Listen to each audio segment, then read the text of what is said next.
Hello there, thanks for watching my videos. 2 weeks ago today I started this YouTube channel, and whether it was a good idea or not, I guess only time will tell. But meanwhile, I'm really enjoying doing these videos for you guys, and I hope you have lots of learning to do as well.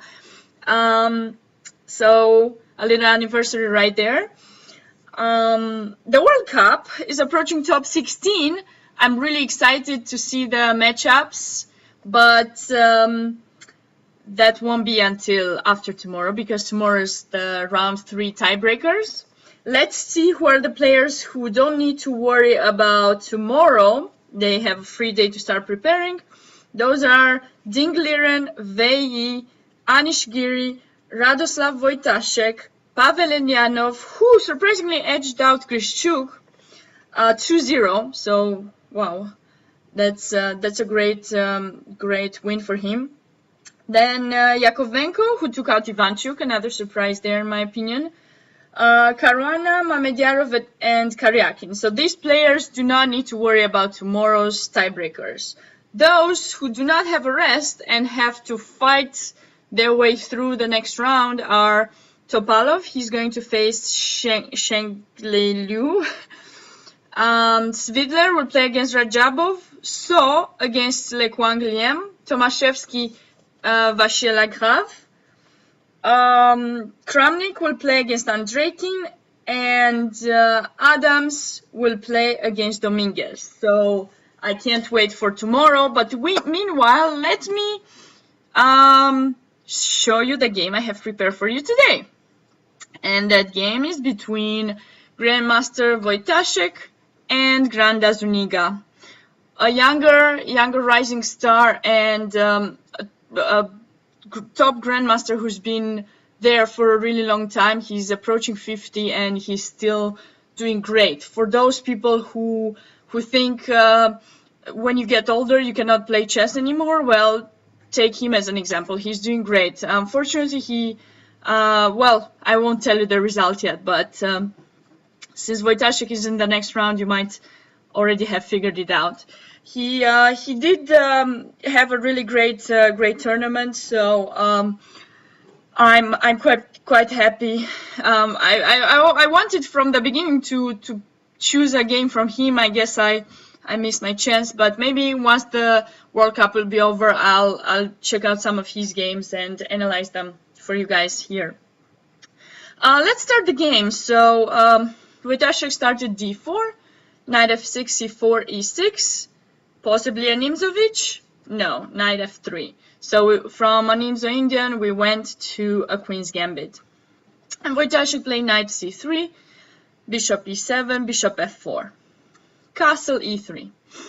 And here black has 2 main choices. c5 is one of them, and knight d7 is the other one.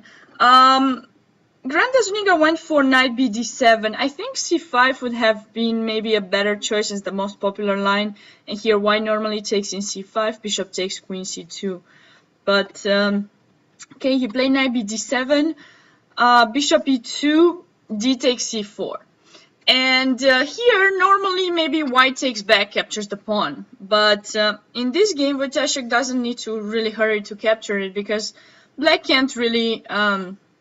it's not like in the Slav where you have to hurry to capture it back. Here you can wait, because black has no way of defending this pawn. So castle, and here again there are 2 main moves. One of them is a6, and the other one is c5 here. Granda Zuniga went for a6. I prefer, if I were to play this with black, I think c5 would be interesting to play. And now after capture, bishop takes c4, the queens get traded off, and we're getting to play this endgame, which I think it should eventually be end in a draw if it is a good play. White has a slight edge because of this bishop here, but other than that, eventually it should end in a draw. But he went for a6. a4, of course, not allowing b5. And now, again, I think c5 has to be played in this position. because, you know, I mean, okay, bishop takes c4, c takes d4, queen takes d4, and now knight b6. Again, we're entering in the endgame, but it's, you know, with black we want to equalize first before we're trying to win anything. But here, Granda Zuniga played knight h5. This is normally supposed to be a good idea for black, to get rid of the strong bishop in f4 and destroy white's pawn structure, but really it seems that it's not that great for black in the end. I mean, Wojtaszek actually left the bishop there. He didn't even go back. Some people play bishop e5 here, and of course you can't just take, because, you know, you're just, I can take back with this pawn, and then your knight here will have some trouble getting back into play. But I can also take with the knight if I want to. So either moves are possible here and good for white. But so that's why after bishop e5, I mean, if black plays c5, for example, we can just take, and okay, what's going on next? I mean, if you play knight f6, I can just go back, and I'm not giving you the bishop away, and it just.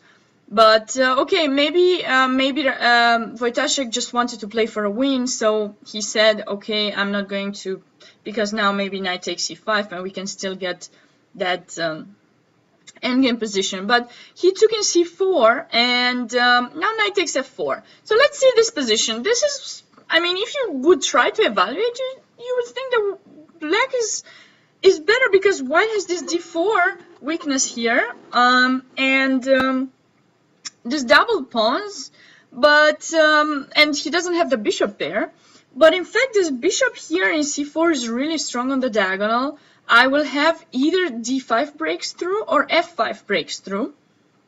And in addition, you know, when you're playing with an isolated pawn, you have this e5 square and this c5 square for your knights.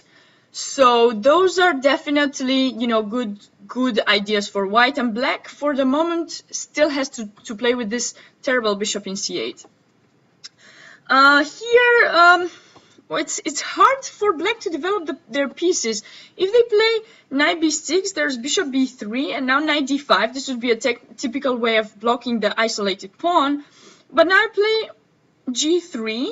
And the problem is, how are you going to develop your bishop? I mean, if you play b6, then this square remains a little bit not that nice there, because now I can take knight e5, and you know, have some kind of annoying ideas, and bishop b7, okay, maybe rook c1, and this position is quite nice for white.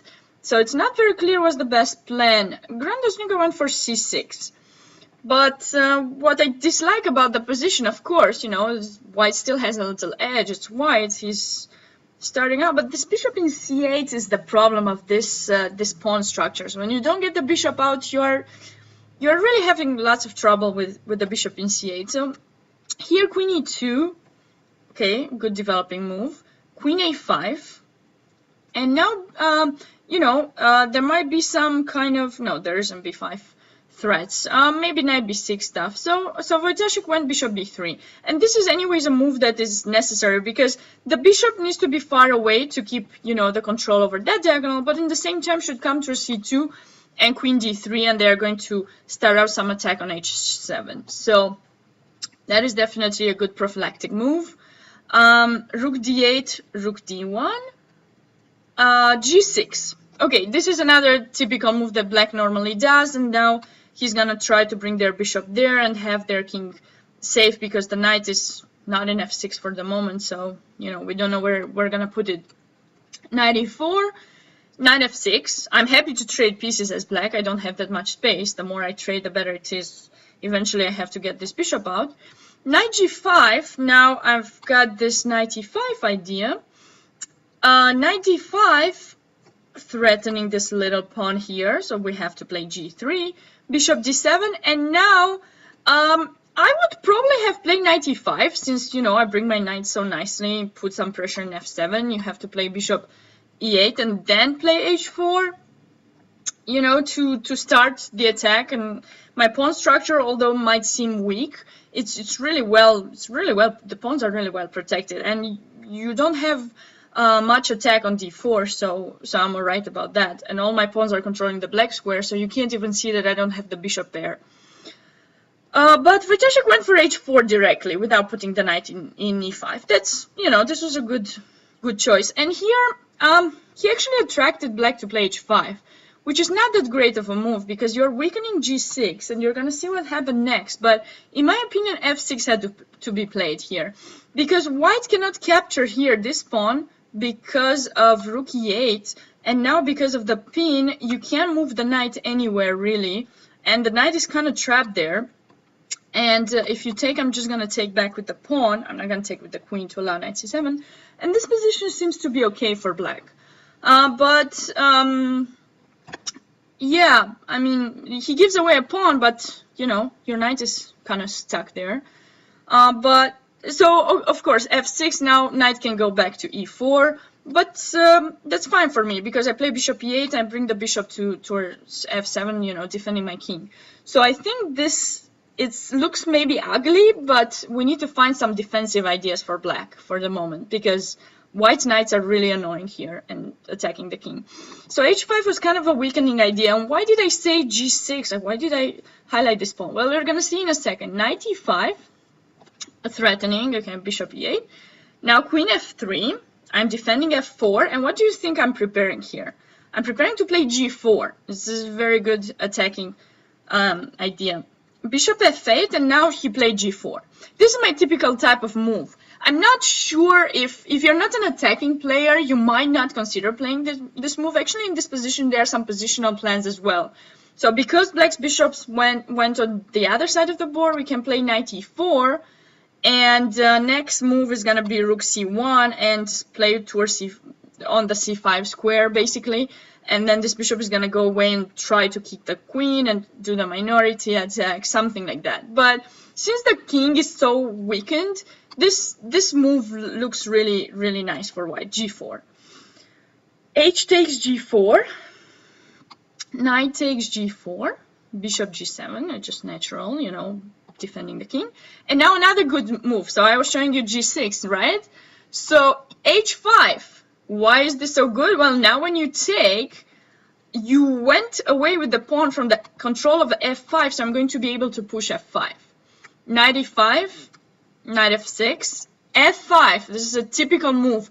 Why is it so great? Well, because it opens up this bishop. Exactly on the king, f7 is weak, so you've got not that much to do about that pawn. It's really crazy how white's attack really starts in this position. And after rook takes d4, white didn't choose the best line. He took back. I mean, okay, it's a sacrifice, so he went for the material.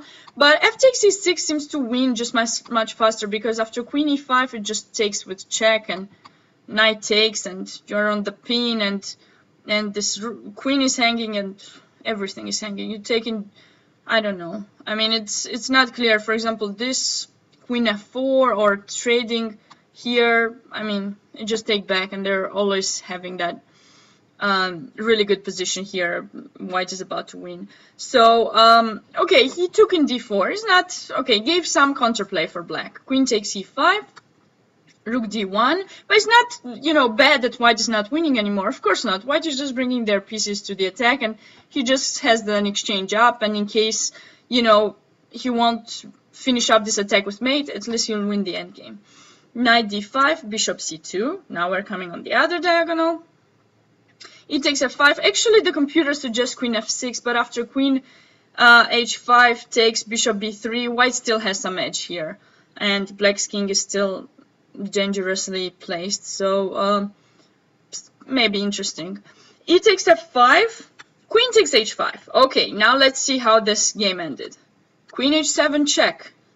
Knight f3, very nice move. Sometimes it's alright to retreat, but when you do it for a good cause. And here, queen e2 was a little bit too optimistic, because it led rook takes f4, rook d2, king g2, c5, and now rook takes f5, and black really has no way of escaping with his king. Is going to be mated soon. I really hope you enjoyed this video. Stay tuned for more tomorrow, and tomorrow is the tiebreaker, so have fun and see you tomorrow. Bye.